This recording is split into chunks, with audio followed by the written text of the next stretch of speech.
എന്തൊരു കുളിരപ്പൂ.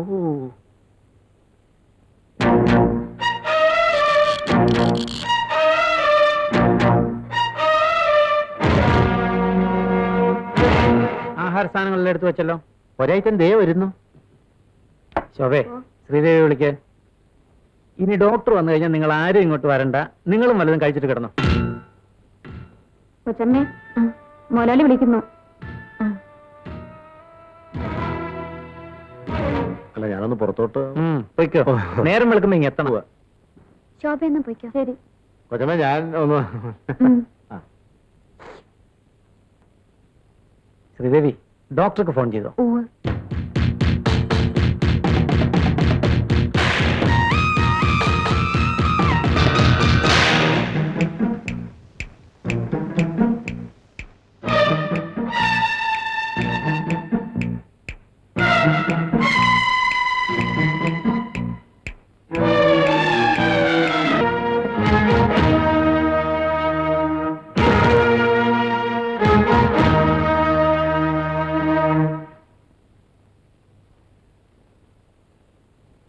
12 മണി ആകാറായല്ലോ. ഡോക്ടർ എന്താ ലേറ്റ് ആകുന്നത്? അത് ഡോക്ടർ എന്താ ലേറ്റ് ആവുന്നത്?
എത്ര നേരമായി ഡോക്ടർ കാത്തിരിക്കുന്നു?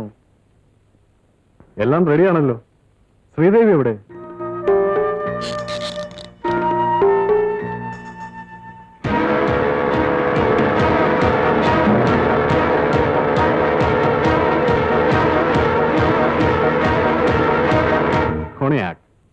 ശ്രീദേവി ഇന്നൊരു പെർമിഷൻ തന്നിരിക്കുക, ഒരല്പം. That's good. ഫെസ്റ്റിവൽ ഒക്കെ ആകുമ്പോ ഒരല്പം ആകാം. അതിനെന്താ, അങ്ങനെ ആയിക്കോട്ടെ. ശ്രീദേവി പേടിക്കൊന്നും വേണ്ട.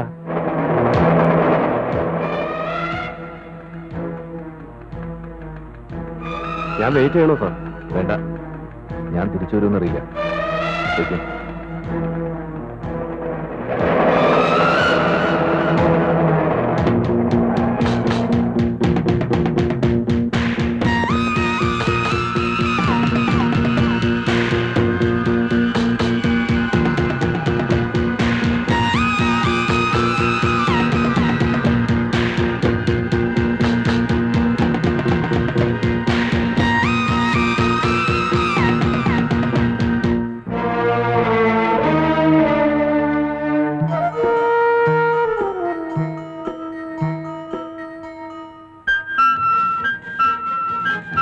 Happy New Year. Cheers.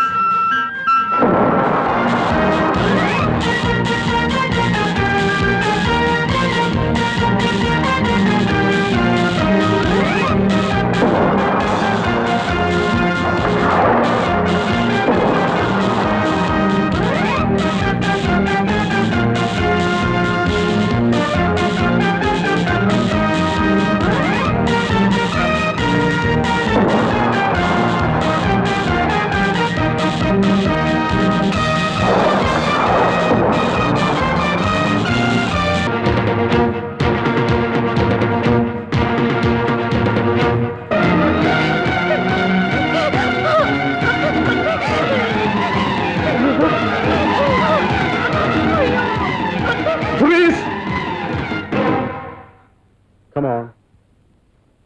Come on, man. Come on. Come on. Drop the knife. Drop the knife. Move. No.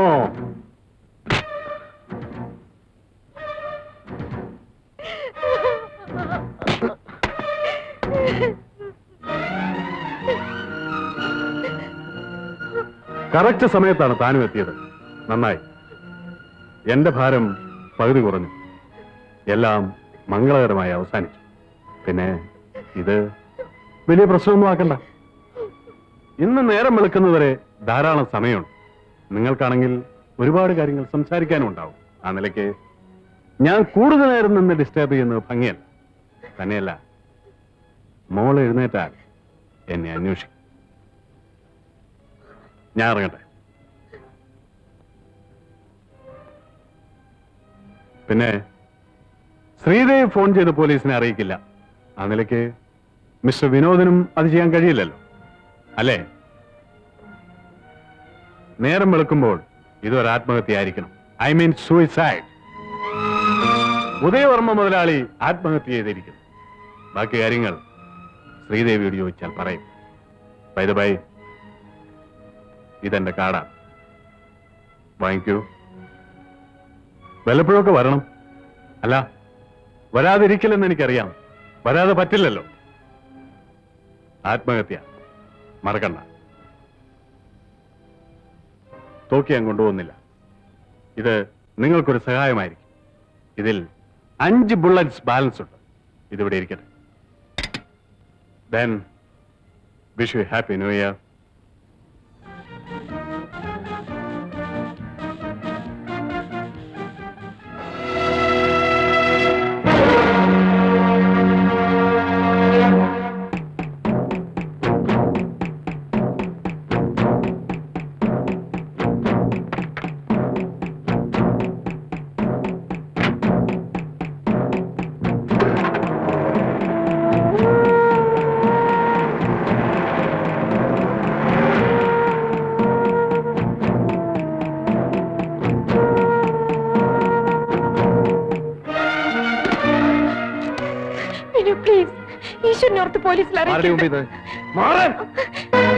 ഞാൻ പിഴച്ചവളാണ്. സമ്മതിച്ചു. സമാധാനമായോ? ഇനി മറ്റെന്തെങ്കിലും കൂടി വിനുവിന് അറിയണോ? ഞാൻ എന്തുകൊണ്ടാണ് മറ്റൊരു വിവാഹം കഴിക്കേണ്ടി വന്നതെന്ന് വിനു ചോദിക്കാത്ത എന്താ? അതിന്റെ ആവശ്യം വിനുവിനില്ല. പക്ഷെ ഞാൻ മരിക്കുന്നതിന് മുമ്പ് വിനു അതറിയണം. ശ്രീദേവിയുടെ പൂർവ്വകാല ചരിത്രത്തെ പറ്റി എനിക്ക് കേൾക്കണമെന്നില്ല. അതെന്തു തന്നെ ആയാലും ഞാൻ അവളെ വിവാഹം കഴിച്ചോളാം. പിന്നെ അവളുടെ 2 സഹോദരിമാരെയും ഞാൻ വിവാഹം കഴിപ്പിച്ചയക്കാം. പിന്നെ ഇവിടെ നല്ലൊരു വീടും വെച്ച് തരാം. കൃഷ്ണപിള്ള ചേട്ടൻ ഇനി എന്താണ് ആലോചിക്കുന്നത്? എന്റെ മോളോടല്ലാതെ അച്ഛന് വേറെ ആരോടും പറയാനില്ല.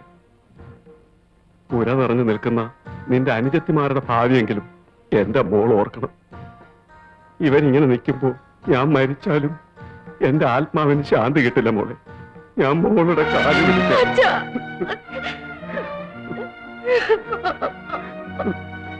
എന്റെ മോളൊന്നും മൂളിയാണ്. ഈ കുടുംബം രക്ഷപ്പെടും. ഒന്നുമില്ലെങ്കിലും നിന്റെ ഈ അവസ്ഥ മനസ്സിലാക്കിയിട്ടും അദ്ദേഹം നിന്നെ വിവാഹം കഴിക്കാൻ തയ്യാറായല്ലോ. ഈശ്വരനെ കരുതി ഞങ്ങളെ രക്ഷിക്കും. രോഗിയായ അച്ഛന് നിങ്ങളെ കല്യാണം കഴിച്ചയക്കാൻ കഴിയുമെന്ന് പറയാൻ പറ്റില്ല മോളെ.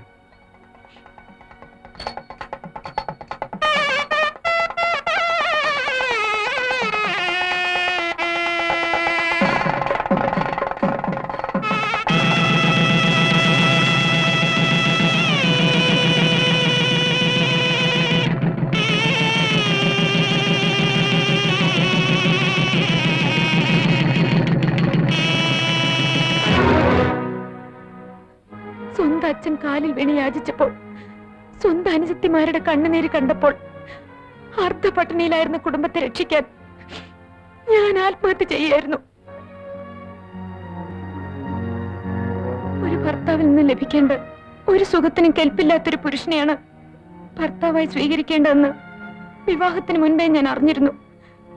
ഒരു കുടുംബത്തിലെ മൂത്ത പെൺകുട്ടിയും ഭർത്താവില്ലാതെ ഗർഭിണിയായി എന്ന അപമാനം വരുത്തിവെച്ച ഞാൻ എന്ത് ചെയ്യണം? വിനുവിനെ കൊല്ലണമെങ്കിൽ കൊന്നോളൂ. പക്ഷേ ദയവീതി വിവരം പോലീസിൽ അറിയിക്കരുത്. ആ ഡോക്ടർ അത്ര ക്രൂരനാണ്. എന്താ ശ്രീദേവി പറയുന്നത്? വിനു ജയിലിൽ പോയത് ശരിയാണ്. പക്ഷെ ഗർഭിണിയായിരുന്ന ഞാൻ പ്രസവിക്കുന്നവരെ അനുഭവിച്ച യാതനകൾ എന്തൊക്കെയാണെന്ന് വിനുവിനറിയാമോ? വിനുവിന്റെ കുഞ്ഞിനെ ഞാൻ കൊന്നില്ല. ഞാൻ നൊന്ത് പ്രസവിച്ചു. കുടുംബത്തിന്റെ മാനം കാക്കാൻ വേണ്ടി രഹസ്യമായി ഹോസ്പിറ്റലിൽ വെച്ച് കണ്ട നേഴ്സ് ലീലാമ്മയുടെ കയ്യിൽ കുഞ്ഞിനെ ഏൽപ്പിച്ചു.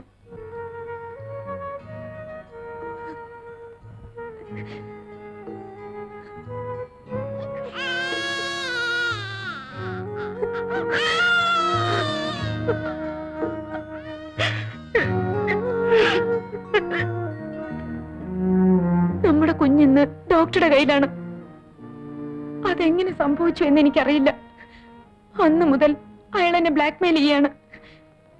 ഈ സംഭവം പോലീസിൽ അറിയിച്ചാൽ നമ്മുടെ കുഞ്ഞിനെ അയാൾ കൊന്നു കളയും. പ്ലീസ് എന്റെ മോളെ രക്ഷിക്കൂ.